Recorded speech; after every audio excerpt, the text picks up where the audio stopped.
All right, well, thank you, Max. Jim, all right, now it's my turn. So, like pretty much all of you, I am mostly a counseling attorney. You know, I do a little bit of representation administrative, but mostly my life is people call me up with questions and I answer them. And I'm getting some really interesting questions these days. I want to go back to equal pay because here's the question you're going to get, which is, can you give me just the 1-minute brain dump on what I need to know about equal pay? So you got the great version from Greg with all the nuances, but what are the key takeaways that you just want to know right now? Number one, the illegal questions. You can't ask someone what they earned at their prior job. So you got to tell the recruiters. You got to look at the application form. Get those questions. You got to tell the managers. You're not allowed to ask that, particularly sales. My brother's a salesman, and I said, there's a new law. You're not allowed to ask someone what they made at their last job. He says, that's crazy. In sales, you have to ask that. So that's the best question to ask. If I know what that guy made at his last job, I know whether he's a good salesman. Well, you can't ask that. Emphasis on that guy. Actually, that's very well put. Very, very well put. Although this law, don't forget, goes to both males and females. In other words, if there's a male that is making less than the average female in a comparable role, the male can sue as well. Do not forget that. So, number one, no illegal questions. Talk to the recruiters. Talk to the managers. Look at the application form. Okay, number two, these restrictions on talking about wages. Look at your trade secret agreement. Look at your confidentiality agreement. Look at your code of conduct. Look at your policies. If there's anything in there that says thou shalt not discuss wages, take it out, all right? Number three, get a list of every single job in the company. Just get a list of every single job, and maybe the job description that goes with it, and say, what's comparable? Well, if it's the same title, engineer, program manager, it's going to be considered comparable. Yeah, the law says job titles don't matter, but if it's the same exact title, it's going to be really hard for you to argue it's not comparable. So if you've got a bunch of people with the same title doing all kinds of different things, that's something that you, business lawyer, general counsel, can fix. It's an easy fix, but you got to fix it. Then you go the next level, what's comparable? You got to really look at it and think about it, but you don't have to go it alone. There's an EEOC groupings. There's Bureau of Labor Statistic groupings that have specific jobs and indicates what band they're considered to be on. So get the list of jobs and make your decision. What's the same and what's comparable? And if you say there's no two jobs in this company that are comparable, if it's a slightly larger company, that's not going to fly. Number four, get your numbers, look at them, and say for the people that are in the comparable or at least even the identical jobs, is this man making less than the average woman, and is this woman making less than the average man? And if the answer is yes, and it will be yes, then you got to go through those factors that Greg identified. Can you justify it because of that? Because that's the only reason you can justify it. Well, he asked for more when he interviewed, or we were desperate to bring someone in and we had no choice. That's not one of the factors. And if you can't justify it, then you got to fix it. How do you fix it? Well, under the law, once that law goes into effect, you can't fix it by lowering the salary of the outlier. You know, we got all these people, they're making about the same, and then one person, he's been there for years and years and just got a special deal, that outlier. How do you fix it? After July, you can't reduce the pay of the outlier. It says it right in the statute. But you can do it now. That's a reason to think about it. Or maybe the outlier should go into a different job. Maybe that outlier really isn't. Or maybe you're going to bite the bullet and give everybody a raise. And then I just want to finalize this by saying, dig a little deeper. Okay? Has anybody here ever heard the term intersectionality?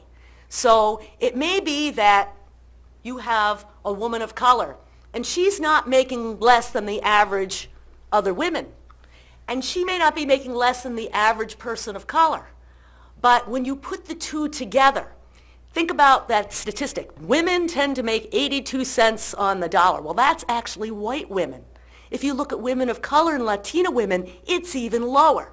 So the law doesn't necessarily, the law talks about gender, but if you're going through the analysis anyway, think about, let's look at it on race, let's look at it on national origin, in the context of attorney-client privilege. You don't want to create evidence, but look at it. You want to know. You want to know what those statistics. So that's my 30 seconds to sum up on equal pay.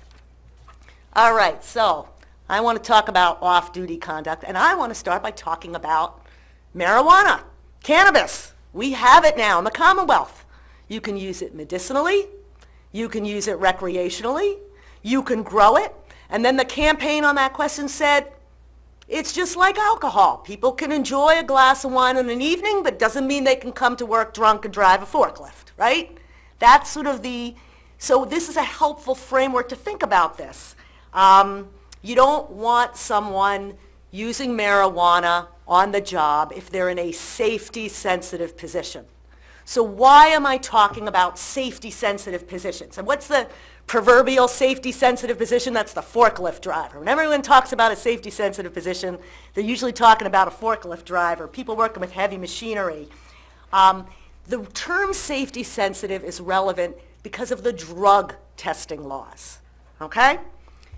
Some states, like Maine, have drug testing statutes. We don't have a drug testing statute in Massachusetts. So the rules around drug testing come through the case law, in particular through our privacy statute that talks about employees having a right to reasonable expectation of privacy. So when you look at the cases, now we've got, in the room here, we've got public employers and we've got private employers. For your public employers, well, now you're looking at the Constitution, okay? But the Constitution, both the state Constitution and the federal Constitution, don't apply to our private employers. So looking beyond sort of the constitutional search and seizure type issues, which you're going to have to deal with, unfortunately, which takes it to a new level, what's the basic rule? Well, the cases pretty much come down. When it comes to pre-employment testing, the employers can pretty much test anybody for pre-employment. And the theory is that, well, there's no breach of privacy because you don't have to apply for the job. So you don't have to get tested, all right? Now, once the person is hired, what's the general rule? And if you take a look, turn to your handout, page 57. On page 57 is a sample drug testing policy that complies with Massachusetts law. So that talks about, we've got our pre-employment testing, then our reasonable suspicion testing. That means that someone comes to work, they're glassy-eyed, their speech is slurred. You can send them in for a drug test. The only thing to remember there is that reasonable suspicion means things observed, and usually we say in the policy, by a manager. So one employee, remember all that stuff about cat's paw theory? The racist employee goes and says to the boss, ooh, so-and-so's using drugs. That's not reasonable suspicion. It's the manager, it's observable, objective criteria. So reasonable suspicion testing, pretty much okay. Post-accident testing. You're in an accident at work. We're going to give you a drug test. The only thing on that one to remember is that you got to have reason to believe that the accident is related to drug use. Here's why. OSHA says, well, wait a minute. If you basically tell employees that any time they're in an accident, any accident at all, no matter what the basis for the accident, you're going to give them a drug test, what do you think is going to happen? You think they're going to want to report accidents? No. What if they got through their pre-employment test, but now they live in a house where somebody in the house uses marijuana, they're breathing a lot of secondhand smoke, marijuana stays in your system. Unlike alcohol, you may not be impaired, you may not be using it irresponsibly, but you're going to test positive for 30 days. So employees aren't going to come forward. So OSHA says, if a person is in an accident because they got stung by a bee, and you send them in for a drug test, we're going to consider that retaliation. But beyond that, so reasonable suspicion, pre-employment, here's where the safety sensitive comes in, the random drug testing. And what the courts are basically saying on that is for random drug testing, if you're not in a safety sensitive position, well, that really could violate the privacy statute. But for the guy driving the forklift, or the gal driving the forklift, thanks to Max, then it's going to be allowed, all right? So that's sort of the basic framework around drug testing. So now we've got these new laws, and what do those laws now impact this? How do those new laws impact that? Well, the recreational law comes right out and said, this chapter doesn't require employers to permit people to do stuff, i.e. smoking marijuana that's allowed by this law, or does it affect the authority of employers to enforce workplace policies that restrict the consumption of marijuana? Okay, so right in the law, nothing in this law impacts your drug testing policies. Okay, in the medical marijuana law, it's a little narrower. It says nothing in this law requires any accommodation of on-site use of medical marijuana in any place of employment. So in other states interpreting these laws were basically, yeah, employers can kind of do what they were doing before, right? Someone chooses to smoke marijuana. If they end up out of a job, we sort of don't care. It's still illegal under federal law. But then we are in the Commonwealth of Massachusetts, and we have the Barbuto case. And there's a little write-up on that case in the materials, but Ms. Barbuto had Crohn's disease. And Crohn's disease can be incredibly debilitating. A person with Crohn's disease, they're out of work, they're collecting Social Security disability, it can be terrible. And for Ms. Barbuto and many other people, marijuana made it better. Marijuana was the difference between her sitting collecting government benefits and actually having a job and adding value in the workplace. She applies for a job at a company called Advantage Sales and Marketing. Notice they're not called Advantage Forklifts R Us. It's Advantage Sales and Marketing, and they have a policy, which they're allowed to have, that says, look, everybody who walks into our door is drug tested. You test positive, you don't get the job. She comes in, she says, okay, and they offer her a job, because we all know you make a conditional offer of employment, and then you do the drug test. She says, by the way, I'm going to flunk the drug test. Here's why. I use this stuff for my Crohn's disease. I would never use it during the workday. It allows me to work, and all I'm asking is you accommodate me by making an exception to this pre-employment testing. Hey, if I'm in an accident, that's different, right? I'm not going to be in any accident because I'm sitting at a job, at a desk, but make an exception. And they didn't. They said, no, you flunked the test, you don't get the job, and she sues for disability discrimination. In this case, she actually partially, mostly loses in the lower level, because the lower level court pretty much agrees with all the other states, and then it goes up to the SJC.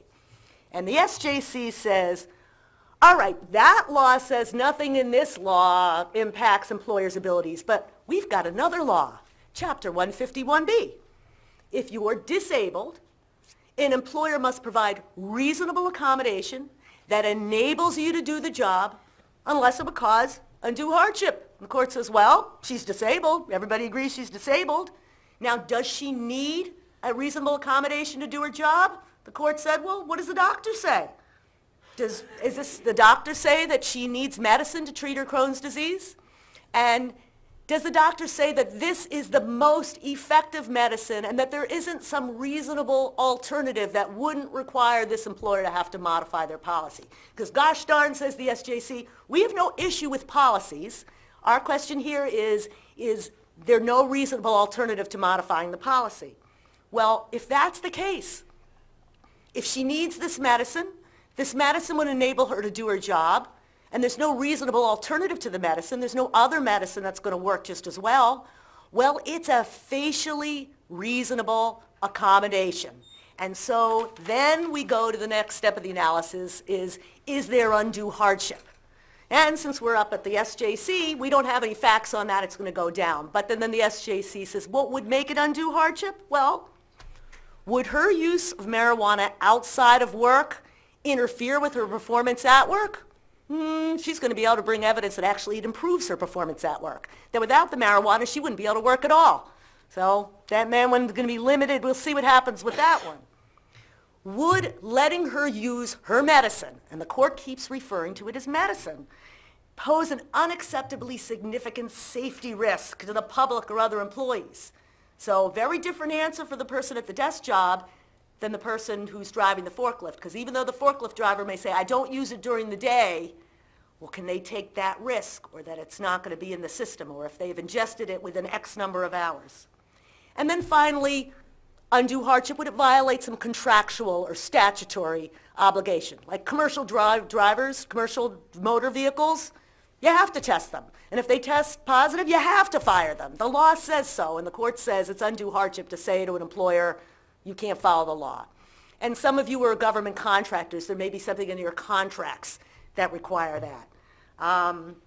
So what about Ms. Barbuto? We're going to see. It went back down to the lower court. But that case is now out there. So here's the phone call that I get.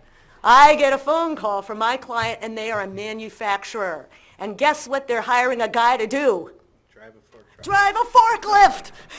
And he goes in, and they make the conditional offer, and he goes in for his drug test, and he says, by the way, I have a medical marijuana card. The client calls me up and says, Kathy, I don't want to hire this guy. Okay? Oh, now what do we do? Now what do we do, okay? Well, I know enough to know. So you ever heard that song? It's all about the bass, no trouble, okay? There's a song you should all be singing. It's all about the dialogue. Interactive dialogue. What? Not quite as catchy. Not quite as catchy, but it's the thing, I keep it in my head. When someone talks reasonable accommodation, I start singing that song because there are increasing number of cases that say, look, even if we know we're not going to be hiring a forklift driver who's using marijuana. The client has told me, I'll fight it up to the SJC if I have to. Even though we know going in that we're likely not going to do it, well, we don't know all the parameters. We don't know how often he takes it, when he takes it. We don't know if there's reasonable alternatives. We have to go through this interactive dialogue process. Because I'm seeing a lot of cases now where my clients, someone asks for something like telecommuting. It's clearly not going to work because of privacy or other reasons. But just because the employer said no and didn't do the dialogue, the person goes forward at the MCAD or EEOC. It's just like Jim said, the process, right? Someone claims sexual harassment. Dear person who claims sexual harassment, thank you so much for coming forward with your complaint. We want to assure you there'll be no retaliation. We're going to do an investigation. Pending the investigation, we're going to separate you from XYZ. We ask that you keep this as confidential as possible. We'll be in touch. Dear Mr. Accused, as we told you, you've been accused of harassment. Rest assured, we haven't formed any conclusions. But pending this, don't question this person, don't confront this person, don't interfere. If you engage in retaliation, there's going to be consequences. That process, those pieces of paper, make a big deal. So getting back to marijuana, I knew it's all about the process. So I did this letter. I'm rather proud of this letter. Page 63. And this letter was vetted by many people, but it has not yet been vetted by a plaintiff side lawyer. So Jim is going to take a look at it. But the thought was, is this person,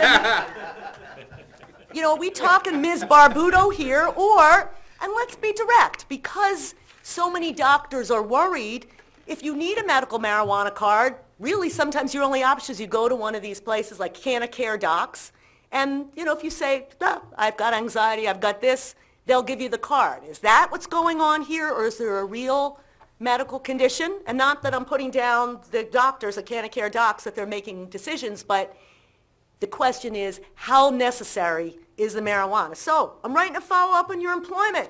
It's a safety-sensitive job. Our policy, you set your policy. Our policy is if you flunk, you don't get the job. You were given a screening. You said that you're going to flunk. We offer reasonable accommodation, but if you want a reasonable accommodation, we're going to go through our process. You need to give us medical documentation. Because remember, when you're talking reasonable accommodation, you, the employer, have the right to have documentation to support it. Give me your name, address, and credentials of your healthcare provider. Confirm that they are your healthcare provider and they've personally examined you. What's your disability? How does it impact your ability to carry out your job? How does it impact your ability to comply with our policy requirement that you not test positive? Do you use marijuana for that disability? If so, we want to see the prescription, all right? And then we want to know when you use it, how you use it. For example, there's a big difference between someone ingesting marijuana and someone smoking marijuana. When someone says, I smoke marijuana, that's like saying, I drink tea. There's different types. There's marijuana that they call them the cannabinoids, okay? There's indicas, which are varieties that tend to be more suppressive. There's sativas that are a little bit more stimulating. Then there's marijuana strains that are very high, what they call CBD content. A lot of the stuff that's good for the pain, very little of the stuff that makes you impaired. So we need to know, is a person putting on a patch and coming to work and it's coming out? Are they doing it just on a Friday night after work? So we sent out this big long letter. It came right, it was just tracked, everything in Barbudo. So what do you think happened? The employee went away, never came back. Right? Dodged that bullet. But I felt good, because if the person had come back and said, look, here's my situation, I've got Crohn's disease, I'm willing to work in a different job, I mean, we just don't know. And that's why the dialogue and the process is so important. You don't know. So there you go. Any questions about medical marijuana and marijuana in the workplace? Kathy, let me just say that I think this is an excellent letter. I have a couple of comments. One is you asked the medical provider to identify how it impacts the essential functions, and then you say a copy of the job description is attached. Job descriptions don't always denote what the essential functions are. It might be a better idea to actually tell the provider what the essential functions are. Yeah, that's very, very well taken point. That if it's that the job description, you need to make sure that the doctor knows that this person is going to be working in a safety-sensitive position and knows what's going on. Yes, we had a question? As I realized, it's nothing substantive. I was just commenting on finding a doctor that could meet you and write a report in 10 days. Well, 10 days is a little aggressive. And if the employee comes back and says, or the prospective employee, so 10 days is an often commonly in reasonable accommodation is sort of the minimum that you could give someone. But I think that's a fair point. Also, all right. I would say in the next to last paragraph, you say, engage in further dialogue with you about whether we are willing to grant an exception. I would say whether we are able, because you might be able to but not willing to. And I don't know, it suggests that you're doing what you have to do as opposed to whether you feel like it or not. Whether This we is will good be feedback. Whether we will be granting you an accommodation. Maybe. Yeah. Yeah. All right. So it's a starter alert. It's a brand new case. It's a brand new issue. So all of you are going to have ways to make it even better as well. All right. So let's move to another off-duty conduct issue. Remember this? Boston free speech rally with protesters? All right. So right on the heels of there is a white supremacy march in Charlottesville. And it turns violent. And it turns deadly. Someone's killed. And it's then very shortly thereafter that newspaper says there's going to be a free speech rally in Boston. And it's sort of not clear what that free is. Is that going to include white supremacists? It include Nazi sympathizers? It's called a free speech rally. Everybody seems to know that it is likely going to be similar to Charlottesville. And I'm thinking, oh no, I know what the phone is going to ring. And it's going to be, we saw our employee marching in that rally. We want to fire him. Can we fire him? I know I'm going to get that question. All right? So what's the answer? Well, we're counselors. We're not supposed to give our client the answers, even though we want to, and they may want us to. We're supposed to tell them the questions so that they can evaluate what the answer is. So what are the questions here? So the first thing is, well, what about free speech, right? Person's marching in the rally, it's free speech. Well, for you public employers in the room, free speech.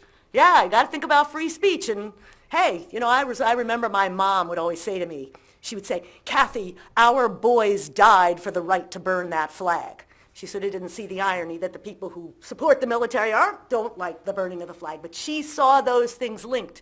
And then remember when the ACLU defended the Nazis marching in Skokie? This is a free speech issue. But if you're a private employer, you don't really have to worry about constitutional free speech protections. But we ask the question.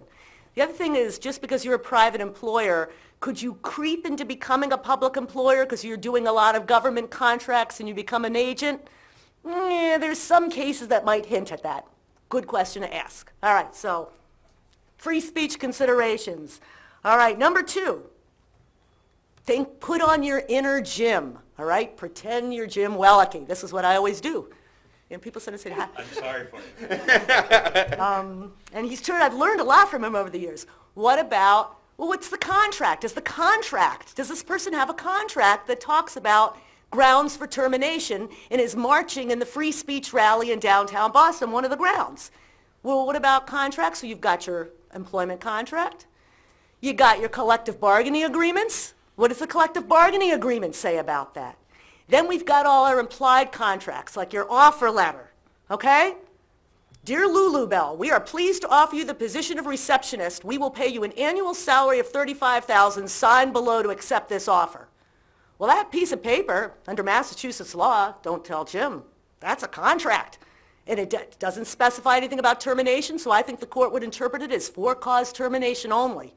So one thing you all can do is, if you look on page 73, there's a sample offer letter. Go back and check your offer letters. Make sure they specify that employment's at will. Don't have them specify an annual salary.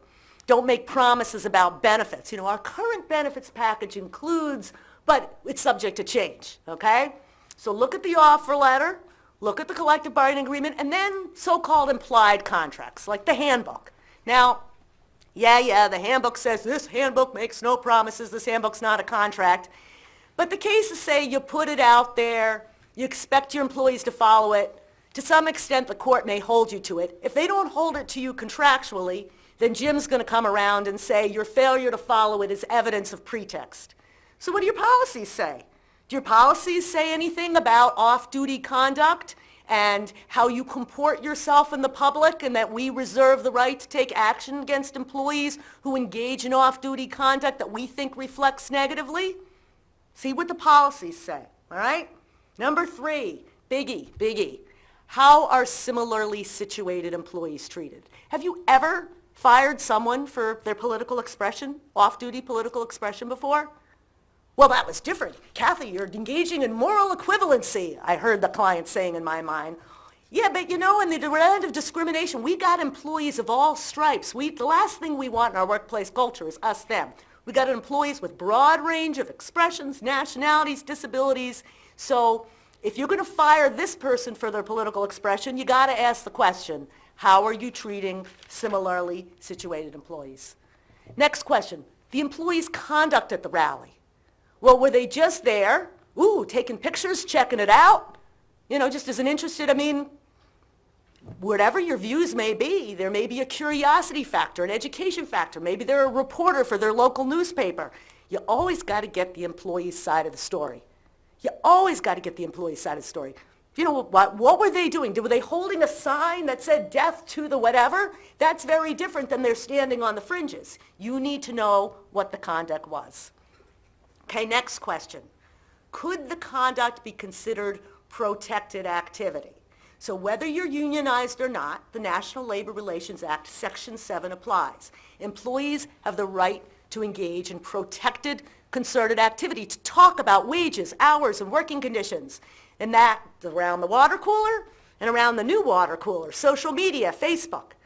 If this employee is acting on behalf of others with respect to wages and working conditions, it might be covered. Now here, marching in a rally doesn't really relate to the employer.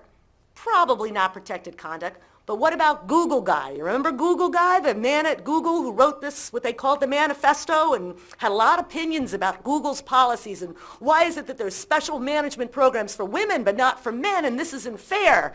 Said some things that were really offensive to a lot of people. He got fired, and seems like protected concerted activity to me. I was actually kind of disappointed because there was a Mass Lawyers Weekly article on this where, however you come down, I'm on the politics, we're supposed to be legal scholars, and the law, Section 7, talks, when you're talking about wages, hours, and working conditions, you have a lot of leeway to kind of push the envelope in terms of what people might consider offensive or not under the case law. And they were interviewing lawyers, and a prominent plaintiff side lawyer, not Jim, said, well, I don't know if it was protected concerted activity. Well, I think it probably was, but that's a question you got to ask. Then, no, we're here to give legal advice, but it's fair to ask your client, so what's the impact on the business? So, what impact, does this have on this particular employee's fitness to do the job? Are we talking about the chief of diversity at Emerson College? That person's out marching in the rally. That person may be less effective in their job. People are going to see that. They're going to talk about that. They're going to be scared to go in that person's office. They're not going to trust them. That's very different than you're inside sales rep who's spending their day making cold calls to businesses and trying to get them to buy your products. So you have to ask how it impacts the job. And finally, the business issues. Well, our customers won't like the fact that we hired a guy that marched in a rally. Well, the customer made me do it excuse tends not to be given much credo by the courts, but it's a factor, morale. And one of the arguments that I've heard people make is, look, that person is marching in this rally, depending on what this rally is and what this rally stands for, other people may not feel safe working with this person. They may not feel good. This person, knowing that the person would harbor these kinds of views, may impact how other people feel. And sort of like, then there's the whole company culture. We're talking a lot about that with sexual harassment. We've got no tolerance. Our company culture is, we don't want harassers around here, and we don't want racists around here. And it's a legitimate factor, but I just sort of put out, so if there's an employee in rural Wisconsin, I happen to have a significant other who comes from rural Wisconsin, I spent a lot of time there, and the views there are very different, right? One of the things in rural Wisconsin, a lot of people feel pretty darn strongly that abortion is murder. And then anybody who's pro-choice is supporting murderers. So if there's a Wisconsin company and they've got one employee and she goes off to a pro-choice rally and all the other employees say, I don't feel safe with her because she would murder babies. What might she do to me? And then they fire her. How would you feel about that? I was all ready to give that example to clients. Again, it's a matter of helping the client to see, do I want to take this action? Maybe they're going to need to, but do you really want to, and is it fair? And it's always good to ask that question. Is it fair? So I was ready for the calls. I wrote this all up. I sent it to everybody in the firm. We're ready for the calls. Do you think we got any calls? No. We didn't get a single call. So that was good. But this issue of off-duty conduct, that's your sort of roadmap for the future. The questions you want to ask is to avoid the knee-jerk reaction. And in some instances, like I said, it will be appropriate. In other instances, it won't. Okay. Next off-duty issue. I want to talk a little about the opioid crisis.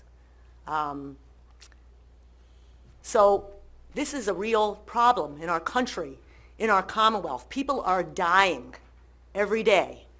And so I happen to have the good fortune to be in the same room with Attorney General Maura Healey recently. And she's all over this issue. She's all over this issue. It's a big issue for state and federal governments. How are we going to deal with this crisis? And I said, if I'm in front of a room of employers and they're advocates, good employers who want to do the right thing, what do you think I should say to them? She said, Kathy, talk about the grandmothers. I said, the grandmothers? She said, the grandmothers. There is not a family who is not impacted by this. And the people, their daughter is using drugs, and so the grandmother suddenly finds herself taking care of the kids. Or someone's got a child who's struggling with substance abuse, and they're kind of missing all kinds of time. She says, people are struggling with this all over the Commonwealth, but they're not saying anything. Why are they not saying anything? They're not saying anything because of stigma. All right? You ever heard that term junkie? I hate that term junkie. And the reason I hate that term is sort of this, the stigma is, well, they brought this on themselves. Well, the research seems to indicate that very often people who are struggling with addiction, it's not because they brought it on themselves. It was about pain, particularly in the building trades. There was some statistics that 40% or more of people go to work every day in the building trades in some sort of pain. You see the ads. This is an Advil moment. People get hooked on drugs because they're in pain, and they got to keep working. And once you're hooked, it is very, very hard to get off. It is a physical, it is painful to be hooked on that drug. And treatment programs, they're hard to find, they're expensive. And so people, they're not bad people, they're not junkies, they're just trying to survive. And they feel they can get this fix, they can keep going on. They don't necessarily see how it's impacting their behaviors, how it's impacting them. So workers aren't going to speak up, but you want your workers to speak up. You want them to tell you why. Number one, safety. We don't want someone who's addicted to opioids driving a forklift. And if they're going underground because of stigma and because of fear, they're going to drive the forklift, someone's going to get hurt, all right? Productivity. Fmla, remember the Fmla allows people to take time off to care for the serious illness of a family member. There's an increasing amounts of FMLA requests. Now, FMLA, it's a right. We want people to be able to have it. When people are missing a lot of time, though, that's still tough on the business, right? And if they're not getting help and they're going underground, productivity is suffering. And then finally, the liability, because we are lawyers here. And there's sort of two types of, there's the whole negligent hiring issue. You knew this person might have issues with opioid use, safety. But then there's the other side. If you just up and fire someone because you think that they might have a drug problem, well, you can be looking at a lawsuit under the ADA. And Jim's going to be at the other end of the line. So what do you all need to sort of know now? Because I've sort of given you a lot here. Page 53 of the handouts is some excerpts from the EEOC, Equal Employment Opportunity Commission's guidance on substance abuse. This is what the EEOC is to say on the issue, and it's just really user-friendly and helpful. And what they make clear is, look, addiction is a disability. You can't fire someone because they suffer from addiction, or because you think they suffer from addiction, or they used to suffer from addiction, or they're regarded as it because the word on the street is, that's illegal. But current use of illegal drugs is not protected, nor are the behaviors that might result from that, like someone's late, they're belligerent, they're cursing people out. So what the EEOC says, and we've been saying to our clients for years, is you discipline the behaviors, and then separately, you're going to deal with the illness and go through your reasonable accommodation process. So if you think a person has, say the person comes in, they're a great employee, they looking disheveled, and they start cursing out the boss, and you say, what the heck's going on here? I've got a problem.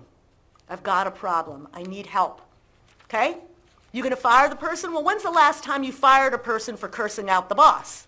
I mean, you follow your policies consistently. Again, we keep it separate, we look at the behavior, and you can't treat the person with addiction, hold them to higher standards than you would hold anybody else. Then on reasonable accommodation, what can you do? Well, there's a lot you can do. You can give them time off to attend treatment, right? There's FMLA. You can have employee assistance programs. If you don't have one, it's something to think about so people have a place to turn to. You can have pamphlets at your office. You can have education sessions for other employees, because when people are going through this, they don't tell the boss, they tell their coworker.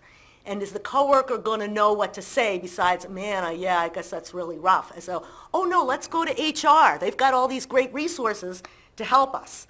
What about Narcan? Folks know what Narcan is? So Narcan is this unbelievable drug. Someone is unconscious because the drugs are getting worse now. Fentanyl and other drugs, person is unconscious and they're going to die. This drug, Narcan, you squirt it under their tongue and they revive like a plant. They come back. They were going to die and they're now alive. It's not that expensive. It's relatively easy to administer. You can learn in 10 minutes how to do it. Should you keep it at your place of employment? Well, you got a defibrillator. You've got a general duty under OSHA. You may have visitors. This is a terrible problem throughout our society. You may have clients coming. You may have visitors coming. If someone's passed out in the bathroom and you can stick something under their tongue and save their life, I've heard some pushback, but we're worried about liability. The drug is there's no known side effects to a person who is not using it. Well, then we're encouraging people. I see these people, they come back and they do the Narcan, they do it again. And so I was at a conference on opioid and I said, what's the answer to that? What's the answer to that? And the answer was, well, Kathy, people relapse a lot. But if they're dead, they're never going to have the chance to get treatment, right? So if you bring them back and maybe they relapse more, but they have a chance to get help, because those folks who have had family members who have gone through this, and there's a lot of people who have, it sometimes takes some time. Relapse is very common. So if someone could just squirt a little thing, so I guess I am recommending it. So, but now you're doing these things. You still have your negligent hiring issue. A person has issues with opioid use. If you look at page 65, There's what I call a last chance agreement. That's a document you can use with an employee where you give them time off for treatment, but then there's some standards when they come back. Maybe they're going to be subject to random testing, right? Wouldn't be a privacy issue there. It's better that they would, because they would otherwise they would have been fired. So you're giving them a second chance, you can set some standards on that. Did folks see that Boston Globe article? It talked about the scourge of loneliness in our society, and that for many people, loneliness, they work is where they find community. You are providing a community. This is going on in your community, so you need to step up to the challenge. All right, so we are officially out of time. So are there any, there was a question from some cyberspace about can you provide a sample sales commission policy? And I'd say give Max a call and he can talk with you about commission plans and give you ideas. You're going to get in the email an evaluation form. This particular seminar, Labor and Employment Law for Business Lawyers and In-House Counsel, we have done many years in a row. And the content changes every year because the laws are changing. But the seminar is a repeat. So if you have ideas to make it better, bring them on. We want to hear your feedback. And we'll all linger around for a few minutes if you have any questions. So thanks everybody for coming. Thank you.